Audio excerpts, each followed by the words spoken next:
வணக்கம், நான் Hema Subramanian. Welcome to home cooking Tamil.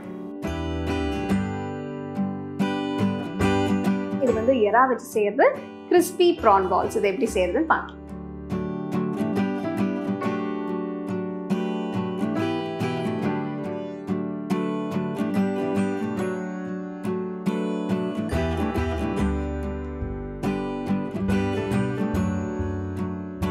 Crispy PRAN பால்ஸ்க்கு நான் 500 கிராம் எறா எடுத்திருக்கேன்.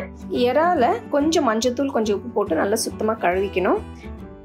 கழுவின பிறகு எறால இருக்கிற அந்த நரம்பை மேலே வெட்டி எடுத்துடணும். எப்படி செய்கிறேன்னு பாருங்கள். இந்த மாதிரி ஒரு கீரல் போட்டு நடுவில் இருக்கிற அந்த நரம்பை எடுத்து எறாவை சுத்தமாக வாஷ் பண்ணி எடுத்து வச்சுருங்க.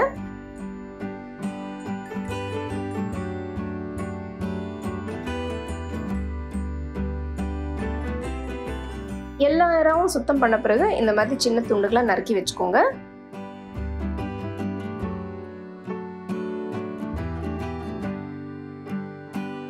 கட் பண்ணி வச்ச எறாவை ஒரு பவுல்ல போட்டு அதுல 1/2 டீஸ்பூன் உப்பு, தேவையான அளவு மிளகு பொடி,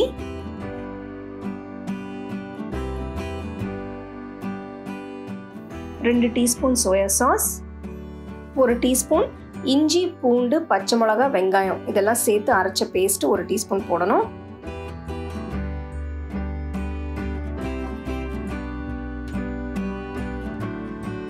இதெல்லாம் சேர்த்த பிறகு நல்லா மிக்ஸ் பண்ணி இதுல ஒரு முட்டை நல்லா அடிச்சு ஊற்றணும். முட்டை போட்ட பிறகு நல்லா மிக்ஸ் பண்ணிட்டு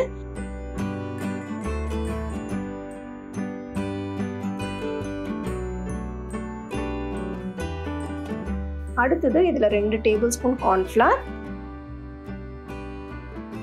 1/4 கப் பிரெட் கிரம்ஸ் இதையும் சேர்த்து நல்லா மிக்ஸ் பண்ணணும்.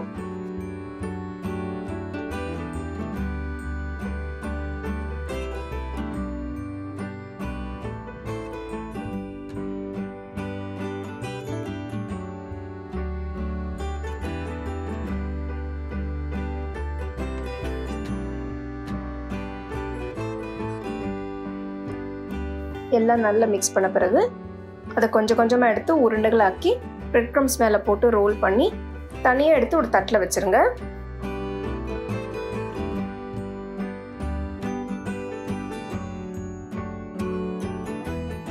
இந்த மாதிரி செஞ்சு வச்சு ப்ரான் மிக்ஸ்சர் எல்லாமே இந்த மாதிரி உருண்டைகளாக்கி தனியாக எடுத்து ஒரு தட்டில் வச்சுருங்க. இந்த தட்டை அப்படியே ஃப்ரிட்ஜில் ஒரு 20 நிமிஷம் வைக்கணும். ஃப்ரிட்ஜில் வைக்கிறதுனால உங்களுக்கு அந்த உருண்டைகளை நல்லா செட் ஆகி டீப் ஃப்ரை பண்ணும்போது நல்லா பிரியாமல் நல்லா அழகாக ஃப்ரை ஆகும். 20 நிமிஷம் ஆயாச்சு. இப்போ ஒரு கடாயில் தேவையான அளவு எண்ணெயை ஊற்றி எண்ணெய் சூடான பிறகு இந்த செஞ்சு வச்ச எறா உருண்டையை ஒன்று ஒன்றா எண்ணெய்க்குள்ளே போட்டு பொரிச்சு எடுக்கணும்.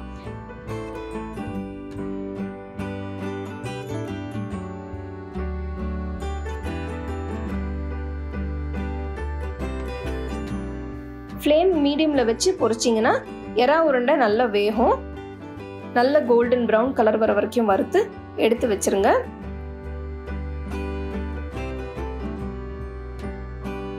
இந்த மாதிரி எல்லா எறா உருண்டையும் நல்லா ஃப்ரை பண்ணி எடுத்து சூடாக சர்வ் பண்ணுங்க. இந்த அருமையான கிறிஸ்பி ப்ரான் பால்ஸை நீங்கள் கெச்சப் இல்லைன்னா மேயோனைஸ் வச்சு சர்வ் பண்ணலாம். ரொம்ப நல்லாயிருக்கும். கண்டிப்பாக இந்த ரெசிபியை நீங்கள் வீட்டில் செஞ்சு பாருங்கள். அடுத்த தடவை நீங்கள் எறா வாங்கும்போது இந்த மாதிரி ஒரு ஸ்டார்டர் ஸ்நாக் செஞ்சு பாருங்கள். இது வந்து நீங்கள் கெச்சப் இல்லைன்னா மெயோனைஸ் வச்சு தொட்டு சாப்பிட்லாம். பசங்களுக்கு கூட இது ரொம்ப பிடிச்ச ஒரு ஸ்நாக்காக இருக்கும். ஸோ கண்டிப்பாக இந்த ரெசிபிஸ் எல்லாமே உங்களுக்கு பிடிச்சிருக்கும்னு நினைக்கிறேன். இது எல்லாமே நீங்கள் வீட்டில் செஞ்சு ரசித்து ருசித்து சாப்பிடுங்க. You can get a copy of our first edition of the home cooking book on 21 frames.